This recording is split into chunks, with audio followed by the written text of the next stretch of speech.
He hasn't had to do a ton in these games. Of course, the A&M game, you had a 20, 25 mile an hour wind blowing across the field. So the pass game for both teams was very negligible. That was more of a just kind of hunker down, use the run game, and just try to win it with the run game and the defense.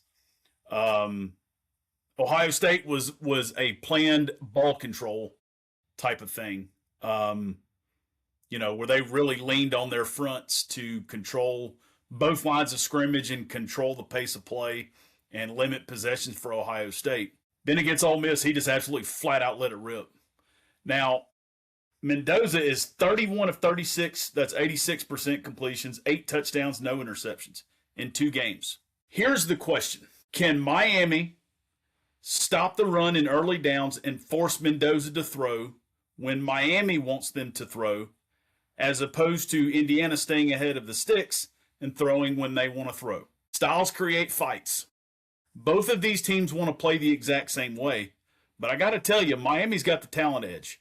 Now, we talked about, Alabama's got more 4 and 5 stars. Ohio State's got more talent than Indiana. But Indiana here is looking in the mirror at themselves when they see Miami. But they're bigger, stronger, and faster. That doesn't mean Miami's going to win, but like I said, styles create fights. And usually, when you take a rugged, tough team that plays at the line of scrimmage against a team that likes to play in space, I'll take that line of scrimmage team every day of the week. But here we have 2 teams that are really good at the line of scrimmage, and one's a little bit bigger and a little bit, it's been well documented how much bigger Miami's offensive line is than Indiana's defensive line. So if Miami can lean on that defensive line for Indiana and just do the same thing they did against Ohio State, move the sticks, keep the pace of play the way they want it, keep the game manageable like they want it, Miami's going to win this game. If Indiana can run the football and stay ahead of the sticks and throw when they want to throw it, they're going to have a really good shot to win this game.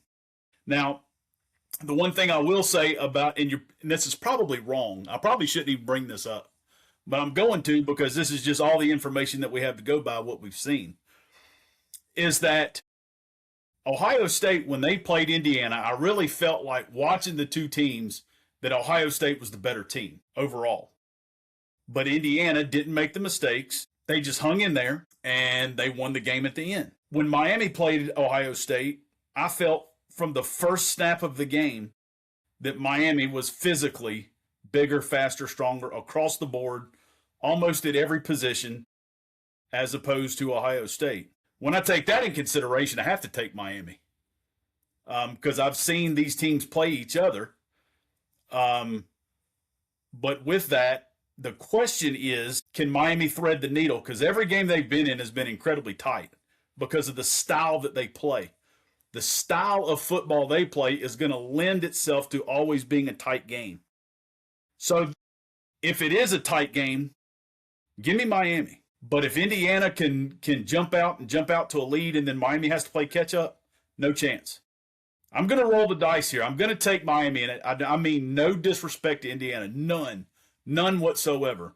I just look at these 2 teams that are built almost identical, want to do the exact same thing, and one team is bigger, faster, stronger. I'll take the team that's bigger, faster, stronger, and I'll trust that Carson Beck is going to take care of the football because he has almost the entire postseason. And I will also trust Miami to force Mendoza to throw and to throw on Miami's terms. If the script goes like that, Miami wins. If Indiana stays ahead of the sticks, throws when they want to, Indiana wins. I know I'm sitting on the fence right there when I say that because that could go either way. Pick a side. But I'll take Miami, and I'll take Miami incredibly close.